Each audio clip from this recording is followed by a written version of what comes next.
berkumpul bersilaturahmi dalam rangka untuk turut serta mencerdaskan anak bangsa. Salawat dan salam mudah-mudahan tercurahkan kepada Nabi Muhammad SAW, pada keluarga, sahabat dan mudah-mudahan kepada kita pemerintah di dunia. Bapak Ibu yang kami hormati, kemajuan di dunia pendidikan ini tentu menuntut kita untuk lebih mengadaptasi, untuk lebih berinovasi terhadap kemajuan-kemajuan yang ada, sehingga nanti kita bisa mewarnai, kita bisa mengembangkan potensi-potensi yang ada di diri kita dalam rangka untuk kemajuan dunia pendidikan. Salah satu wadah, salah satu tempat untuk berbagi praktik baik, berkolaborasi, saling mengisi, saling memberi.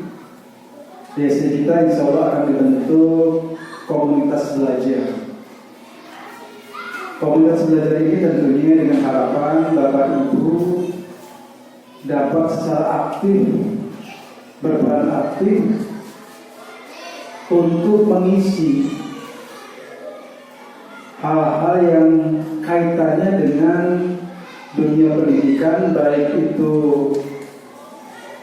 metode pembelajaran, baik itu teknik pembelajaran, ataupun hal-hal yang lain yang sekiranya nanti dapat disampaikan di kombel yang akan kita sendiri.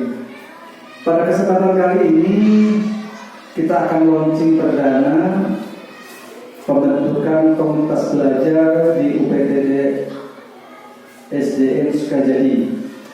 Mudah-mudahan tentunya dengan adanya komunitas belajar ini, SD kita makin hari tentunya makin baik dari segi kuantitas maupun kualitasnya. Ini tentu berimbas baik kepada peserta didik dan lebih luas lagi masyarakat, khususnya Kabupaten Indramayu. Dan untuk selanjutnya Bapak Ibu, komunitas yang ada ini harus diisi Bapak Ibu oleh Bapak Ibu, nanti dipandu oleh Pak Samsul, karena ini harga mati setiap sekolah satuan pendidikan harus memiliki komunitas belajar. Lebih lengkap lagi nanti kita ada di KKG yang itu di Kudus, kegiatan-kegiatan di Kudus. Kalau kita masuknya Kudus Sukajadi yang ada di Sukati, supaya kita jangan ketinggalan walaupun beberapa rekan guru juga mau pensiun, usianya sudah lanjut ya. Jangan ketinggalan Bu Yeti, Bu Salina, minimal paham betul bagaimana mekanisme kombel itu, komunitas belajarnya diisi dengan apa dan lain sebagainya. Barangkali itu saja barangkali ya sebagai motivasi, dan mari kita dengan niatan yang baik kita bangun UPTD SDN Sukajadi ini dengan lebih baik lagi. Demikian saja saya Heri. Wassalamualaikum warahmatullahi wabarakatuh.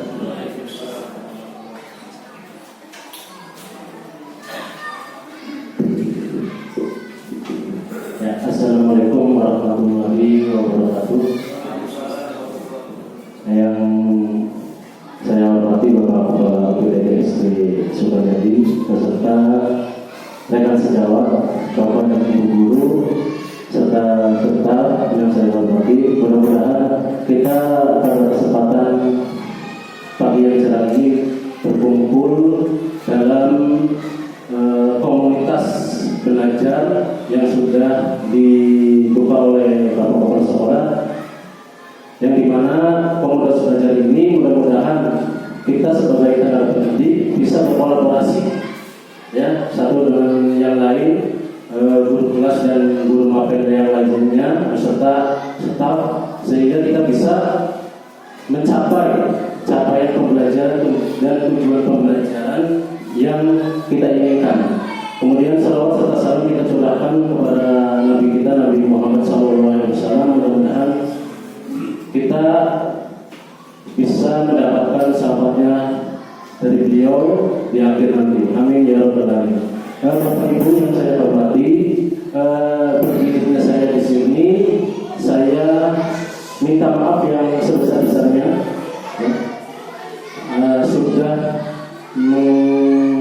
mengizinkan, berterima kasih dan minta maaf atas mengganggu waktunya, serta saya meminta maaf juga bila mana saya tidak bermaksud untuk menggurui atau melangkahi Bapak dan Ibu yang senior yang ada di sini. Saya bertujuan di sini untuk meningkatkan, untuk meningkatkan salah satunya kompetensi kita terhadap pendidikan di satuan pendidikan kita di sini, yang dimana apa yang telah saya ikuti pelatihan selama 3 bulan, mudah-mudahan ini bisa diimplementasikan oleh Bapak dan Ibu.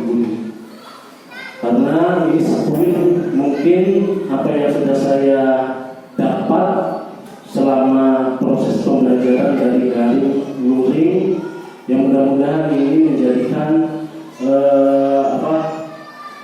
bekal sedikit untuk menjadikan pembelajaran yang lebih berpusat pada peserta didik. Apalagi sekarang di kurikulum Merdeka ini kita fleksibel, menentukan tujuan pembelajaran, kata capaian pembelajaran dan kriteria kita fleksibel. Yang penting peserta didik itu bisa mendapatkan pengalaman yang terbaik. Tidak harus kita harus lebih menekan untuk mencapai hasil belajar yang maksimal. Yang penting peserta didik itu lebih belajarnya bermakna itu. Terima kasih sebelumnya. Baik, ini komunitas belajar kita yang sudah kita buat, yaitu dengan bertemakan sehat, kolaboratif, kreatif, cerdas, dan ceria. Yang mudah-mudahan dengan kolaboratif kita dengan sebagai pendidik, mudah-mudahan lebih menjaga kita kekuatan dalam mendepankan pendidikan Indonesia.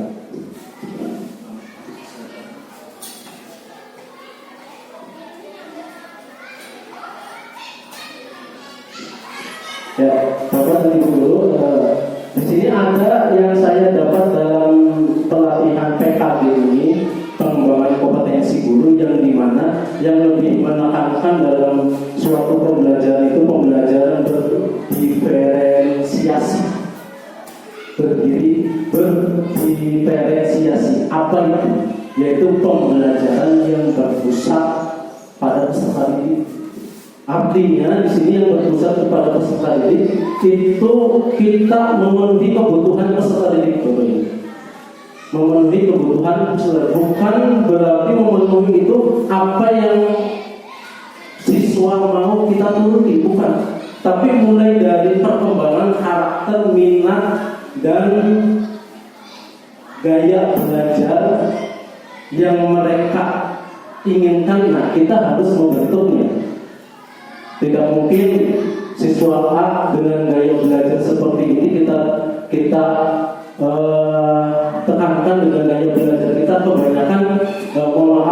Kebanyakan kita itu berpedoman dengan modul ajar, yang dimana modul ajarkan itu pegangan kita dalam merencanakan pembelajaran. Nah, kita bisa merancang dengan modul ajar itu dengan melihat situasi dari pembelajaran, dari gaya belajar peserta didik. Nah, ini yang dimaksud dengan pembelajaran berdiferensiasi, pembelajaran yang berpusat kepada peserta didik. Lanjut, Bapak. Nah, sebelum kita sepuil melangkah lebih lanjut lagi, nah, Bapak Ibu, mohon maaf ya, di sini Bapak Ibu itu termasuk golongan yang mana? Golongan yang mana? generasi yang mana? Ada yang generasi X, generasi milenial, ya mungkin dari generasi X ya, X kemudian milenial, ya kemudian ada mungkin generasi kunci, ya. Nah, Bapak dan Ibu di sini kita bisa lihat ya siswa peserta didik kita ini termasuknya ke generasi alfa, ya ke generasi alfa. Alfa di sini dengan keterangan belum terdeteksi. Artinya Bapak Ibu, generasi alfa yang sekarang siswa dan siswi itu belum terdeteksi, artinya mereka lahir pada zaman now yang dimana lahir dengan keberadaan teknologi. Biasanya siswa dan siswi itu terbentuk karakternya mulai dari teknologi, dari HP, dari HP. Biasanya seperti itu. Kadang mohon maaf ya, anak-anak yang mungkin masih di bawah umur juga sudah diberi HP. Nah ini perkembangan zaman yang kita ikuti, tapi ya ada batasnya ya, untuk mengambil sisi positifnya saja. Lanjut. Nah kemudian memahami pembelajaran berpusat pada peserta didik. Yang pertama di sini fokus pada siswa, yang dimana pembelajaran berpusat pada siswa menempatkan kebutuhan minat daya belajar siswa sebagai prioritas utama. Ya, fokus pada siswa. Dalam menyusun modul ajar itu yang biasanya dalam ada beberapa komponen penting, di mana itu tujuan pembelajaran, kegiatan pembelajaran, dan asesmen. Nah, yang saya dapat dari program pengembangan kompetensi guru PJOK itu ada yang dinamakan dengan backward design, yang dimana backward design itu pembelajaran dengan alur mundur. Yang biasanya kita di modul ajar itu tujuan, itu jelas ya, Bapak Ibu, kita harus disampaikan setiap mata pelajaran yang kita sampaikan, itu harus. Kemudian kegiatan ya, mulai dari pendahuluan, inti sampai penutup. Kemudian baru asesmen, penilaian, baik itu sumatif, formatif ataupun otentik. Nah, dari backward design ya, kita harus fokus pada siswa yang dimana kebutuhan, minat, dan daya belajar. Nah ini alurnya mundur, tujuan pembelajaran, kemudian asesmen. Nah asesmen penilaian ini yang tadinya terakhir jadi ke depan dulu. Kegiatan pembelajarannya itu menyesuaikan kebutuhan siswa. Nah asesmennya dulu dibuat. Oh iya, siswa A ternyata gaya belajarnya seperti ini, asesmennya seperti ini. Kita bisa menentukan asesmennya yang mana, baik itu formatif, otentik ataupun sumatif. Jadi kita tahu pada proses pembelajaran juga akan tercapainya hasil belajar siswa. Kemudian di sini ada peran guru. Guru berperan sebagai fasilitator, motivator, dan pembimbing. Mereka menciptakan lingkungan belajar yang mendukung dan mendorong partisipasi aktif. Nah, peran guru di sini sebagai fasilitator dan motivator. Artinya dalam proses kegiatan pembelajaran yang berpusat pada guru itu lebih ditekankan siswa yang aktif untuk berpartisipasi. Contoh dalam pelajaran Pancasila itu ada poin penting bernalar kritis. Salah satu contoh, ya, saya mohon maaf bila mana di pembelajaran itu sering membuat pertanyaan pemantik. Misalkan materinya itu, kita pancing dulu siswa dengan pertanyaan-pertanyaan pemantik untuk siswa itu berpartisipasi aktif. Contoh misalkan dalam pembelajaran kayak misalkan di pembelajaran kelas 5 pas ya tentang cahaya. Nah itu diberi pertanyaan pemantik dulu. Apa sih yang kalian ketahui tentang cahaya?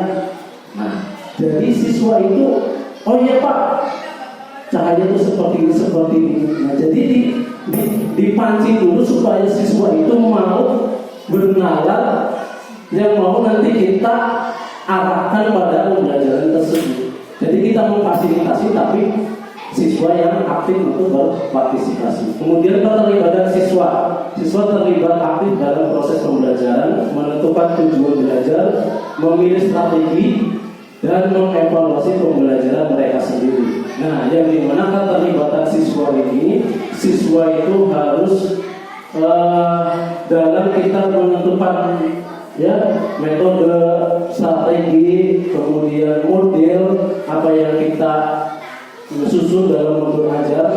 Nah, sebelumnya keterlibatan siswa itu harus aktif dalam proses pembelajaran tersebut. Jadi kita tidak hanya tergantung dengan buku, kita bisa kolaborasikan dengan media baik visual, audio, dan gambar. Seperti misalkan kelas 5 atau kelas yang lainnya dengan mata pelajaran yang menuntun proses pembelajaran dengan proyektor. Sebenarnya siswa itu lebih antusias bila mana pembelajaran itu lebih berkolaborasikan dengan teknologi. Ya? Jadi siswa termotivasi yang tadinya mungkin kita hanya dengan teori-teori saja, ketika ditampilkan dengan gambar, video, mereka akan oh iya seperti ini sih, seperti ini. Jadi kemampuan siswa juga ada batas-batasnya yang mereka tidak ampuh. Oke, mungkin itu. Selanjutnya bahwa nah di sini ada strategi implementasi pembelajaran yang berpusat pada peserta didik, yaitu yang pertama mengidentifikasi kebutuhan siswa, mengenali kebutuhan, minat, dan gaya belajar setiap siswa adalah langkah pertama dalam menjalankan pembelajaran berpusat pada siswa. Nah, di sini mengidentifikasi. Nah, kita mungkin kita tahu ya, peserta didik kita dengan karakter mereka, kebutuhan belajar mereka, minat mereka, kita harus bisa mengidentifikasi tersebut agar nanti ketika proses pembelajaran lebih kondusif, lebih terarah dan tercapainya tujuan pembelajaran. Kemudian merancang pembelajaran yang bermakna, di mana guru harus merancang pembelajaran yang relevan, menarik, bermakna bagi siswa. Pembelajaran harus menghubungkan materi pelajaran dengan kehidupan sehari-hari. Nah, ini menyangkut dengan P5 ya, yang dimana ya materi pelajaran itu bisa ada dalam kehidupan sehari-hari siswa. Ya, nanti ada di slide berikutnya program saya yang dimana ada menyangkut kehidupan sehari-hari siswa, proyek dari mata pelajaran yang saya ambil. Kemudian memfasilitasi pembelajaran aktif, guru menciptakan lingkungan belajar yang mendukung dan mengarahkan siswa untuk berpartisipasi aktif dalam proses pembelajaran. Nah, intinya seperti tadi yang poin sebelumnya saya sampaikan, ya, di mana guru itu harus menciptakan lingkungan belajar yang kondusif, yang berpartisipasi, di mana siswa tersebut lebih aktif dalam proses pembelajaran. Nah, itu ada sekuil dari yang saya dapat dari pelatihan tersebut. Ya, kita di sini tidak, saya bermaksud tidak sharing saja Bapak Ibu. Ya, sama-sama belajar. Nah, di sini kan komunitas belajar kita ya, saling berkolaboratif. Ya, Bapak dan Ibu jangan sungkan-sungkan bila mana Pak Samsul, saya mau pakai media proyektor lah, tolong dibantu. Saya dengan senang hati Bapak Ibu untuk memproses pembelajaran tersebut supaya anak juga ada motivasi belajar yang lebih tinggi lagi. Betul banget.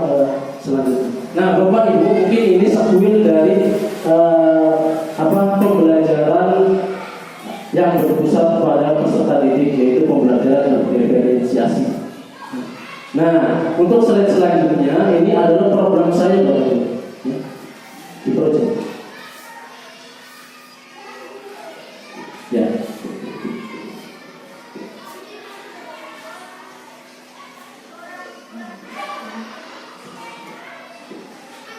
Nah, dari pembelajaran tadi, saya menyimpulkan untuk membentuk yang dimana pembelajaran berbasis proyek dengan komunitas belajar sekolah. Jadi saya membentuk pembelajaran proyek ini yang dimana yang melibatkan peserta didik siswa kelas 4, 5, dan 6 itu terlebih dahulu.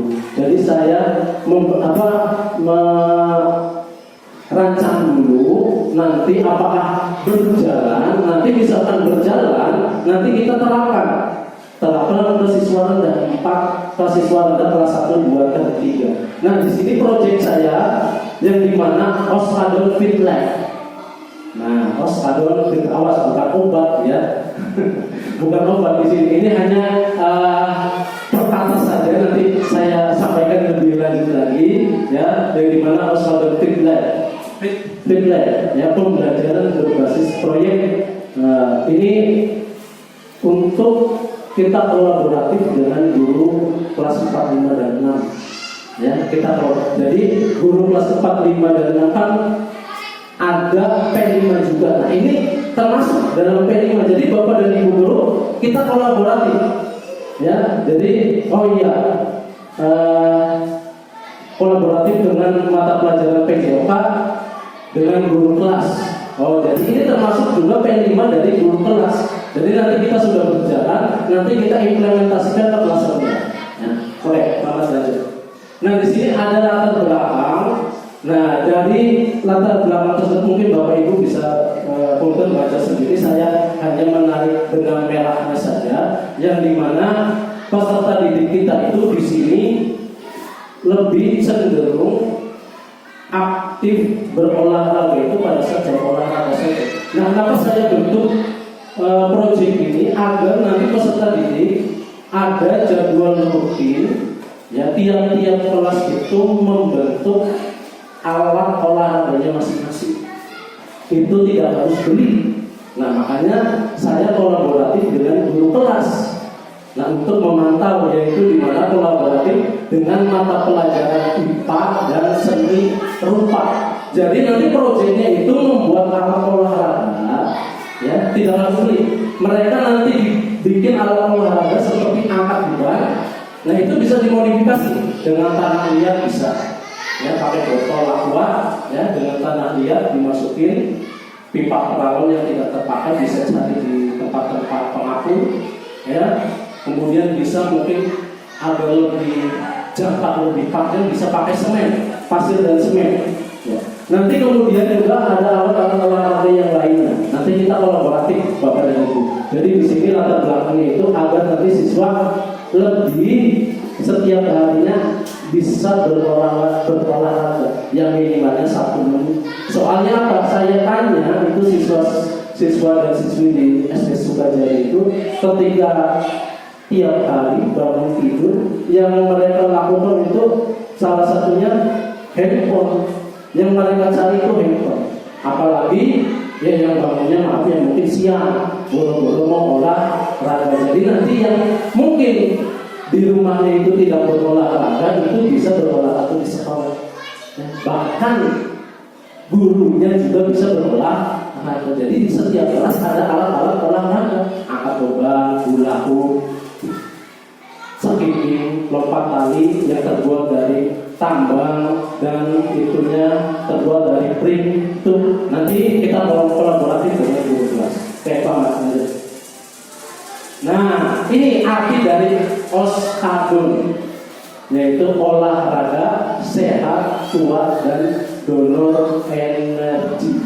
Nah, kenapa ada donor energi? Bukan donor darah. Ya mungkin Bapak dan Ibu guru tahu sebagian kata donor itu ya memberi, ya memberi. Nah di sini donor energi itu ya kalau kita nanti sudah berjalan kita terapkan ke kelas rendah, nah ini bisa mendonorkan energi dari alat-alat olahraga tersebut. Jadi nanti kelas rendah juga bisa ya untuk membuat proyek tersebut. Jadi kita nanti kolaboratif juga dengan kelas rendah, kelas 1, 2, dan 3. Itu dari kepanjangan dari Oskadon, olahraga sehat, kuat, dan donor energi. Oke. Lanjut. Nah dari tujuan dari yang program yang saya buat ini ada 3 komponen ya. Yang pertama yaitu memahami pentingnya kebugaran dan kesehatan, yang dimana indikatornya ini proyek ini memberikan pengalaman langsung bagi siswa untuk mengolah kesehatan melalui aktivitas fisik dan pemilihan gaya hidup sehat. Nah, ini memahami pentingnya. Jadi nanti di setiap kelas ada alat-alat olahraga agar mereka tahu betapa pentingnya hidup sehat. Ya, apalagi sekarang dengan kepemimpinan yang baru ada program ya makan gratis. Nah, sehat itu bukan dari makan saja, tapi dipenuhi dengan olahraga atau aktivitas fisik.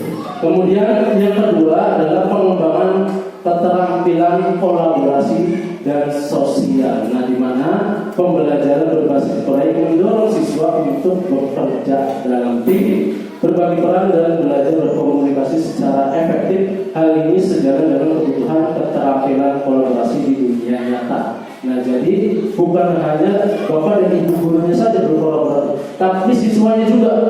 Ya, jadi nanti dibentuk itu per kelompok. Kelompok A bikin alat olahraga ini, kelompok B bikin alat olahraga ini. Jadi mereka berkolaboratif, yang menciptakan sebuah alat olahraga yang nanti juga akan digunakan untuk mereka sendiri. Kemudian yang ketiga di sini mempromosikan lingkungan sekolah yang sehat. Ya, di mana proyek sekolah ini diharapkan dapat menciptakan budaya hidup sehat yang terus terjaga di lingkungan sekolah sehingga siswa dan guru serta dapat terinspirasi untuk berpartisipasi dalam kegiatan kejuaraan. Ya, jadi bukan siswanya saja, tapi gurunya juga ada sewaktu-waktu.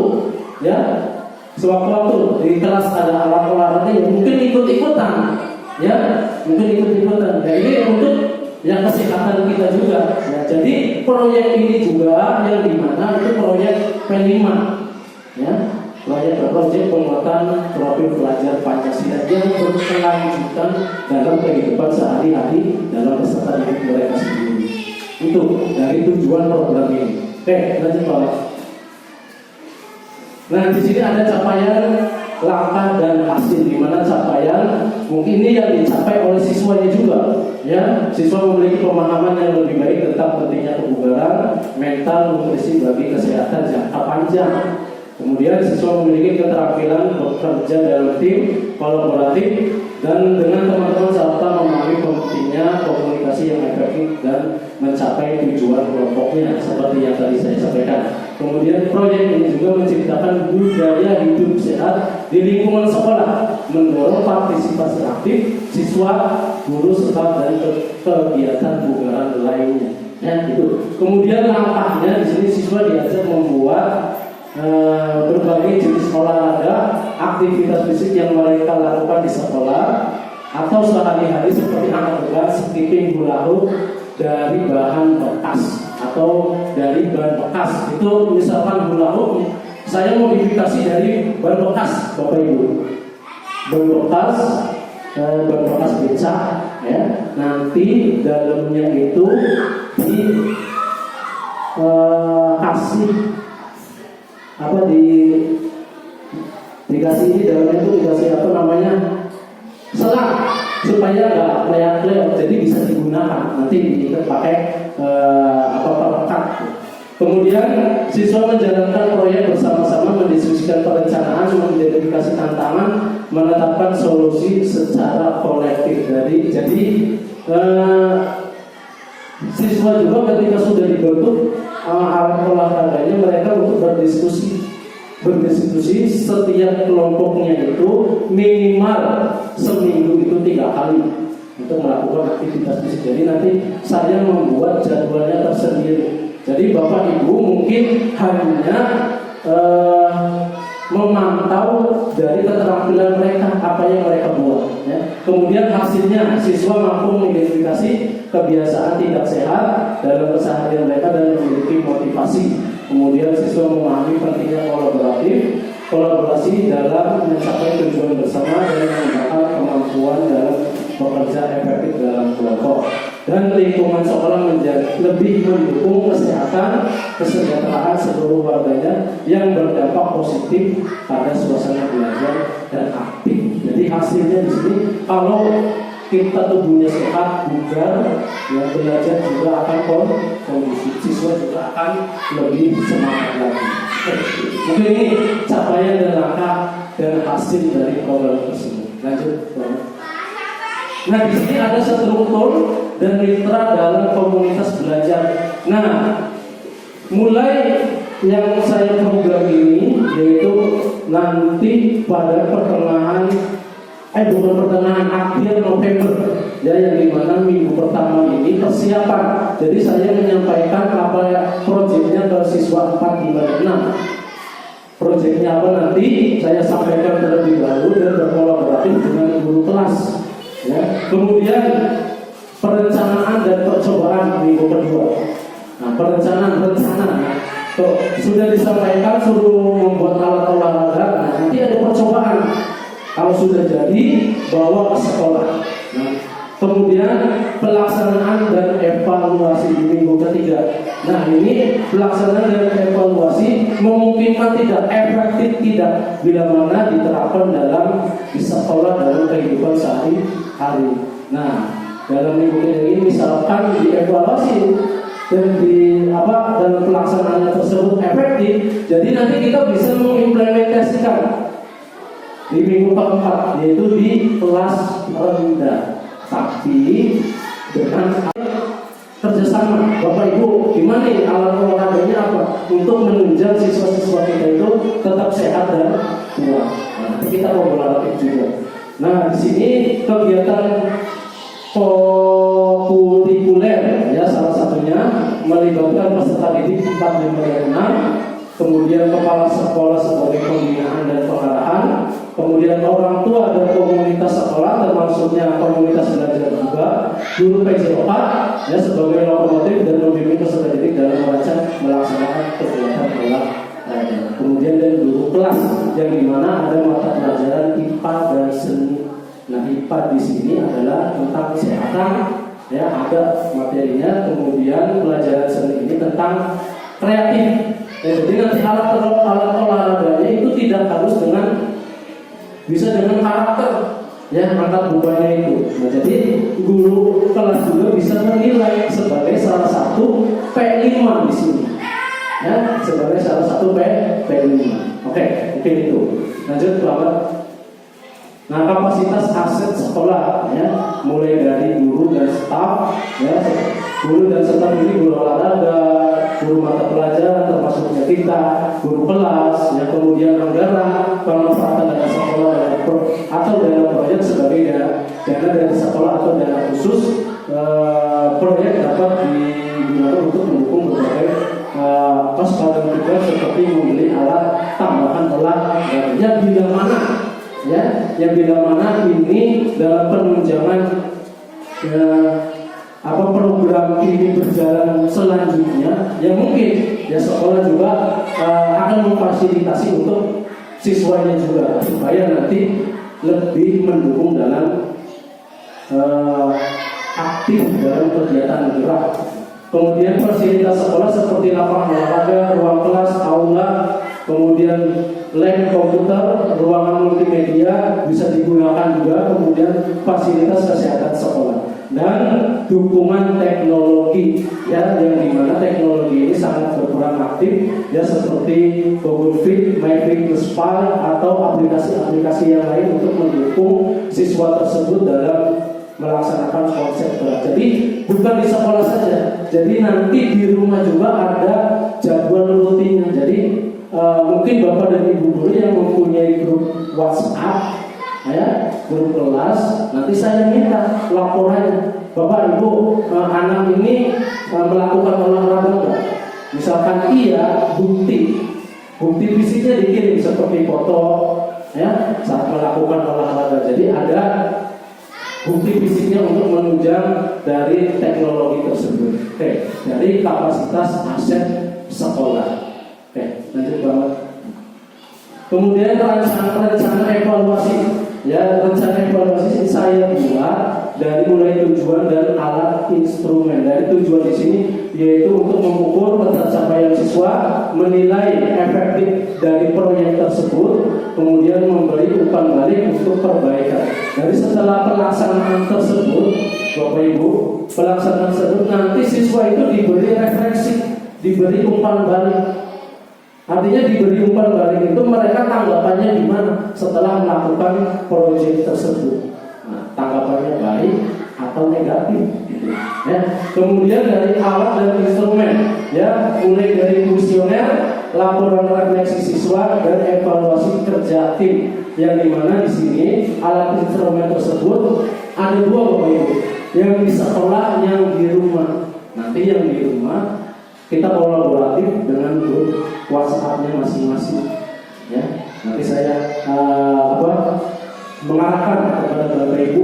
Nah, ini Bapak Ibu programnya, silakan nanti di-share ke grup kelasnya masing-masing untuk menjadwalkan program tersebut. Yang minimalnya seminggu 3 kali di sekolah, seminggu 3 kali di rumah. Dan nanti ada aktivitas mingguannya, hari Minggu olahraganya apa? Misalkan jogging, alun-alun, atau main bola. Nah, itu salah satu untuk menunjang program tersebut. Oke, lanjut. Kemudian kemungkinan tantangan, ya, pasti di setiap proyek itu ada tantangannya, ya, yang dimana tantangan tersebut kurangnya partisipasi dan motivasi siswa. Nah, ini partisipasi dan motivasi siswa. Bapak dan Ibu guru yang dikelaskan yang lebih banyak menghadap dengan peserta didik, berbeda dengan guru mapel gitu, yang mungkin seminggu hanya sekali. Nah, ini diarahkan terus Bapak Ibu, diingatkan terus kepada peserta didiknya, dimotivasi terus supaya nanti proyeknya terus berjalan, bukan hanya 1 minggu, 1 bulan, 2 bulan, tapi berkelanjutan terus. Kemudian keterbatasan waktu, ya, kesulitan dalam pengukuran keberhasilan dan dampak proyek juga. Kemudian kurangnya dukungan dan partisipasi dari keluarga. Yang mungkin ada salah satu keluarga yang mungkin yang ada saja gitu, yang kurang mendukung, ya mungkin ada keterbatasan dari teknologi. Kemudian solusi saya arahkan di sini adalah guru dan fasilitator perlu mendekati siswa secara personal dan mengetahui minat dan motivasi mereka, memberikan dorongan bahwa program ini dapat bermanfaat bagi kesehatan dan kesejahteraan jangka panjang. Integrasikan kegiatan proyek dalam mata pelajaran yang relevan seperti pendidikan jasmani sehingga kegiatan ekstrakurikuler dapat berjalan bersamaan dengan pembelajaran. Jadi ini kegiatan proyeknya itu tidak mengganggu proses pembelajaran Bapak Ibu. Jadi bisa dilakukan sebelum masuk, setelah istirahat, sebelum masuk, nah itu bisa. Ya, jadi tidak mengganggu proses kegiatan belajar Bapak Ibu. Ya, mungkin ini dari kemungkinan tantangan, ya, dan solusi yang nanti mungkin dalam proyek tersebut kita laksanakan. Ya, terima kasih.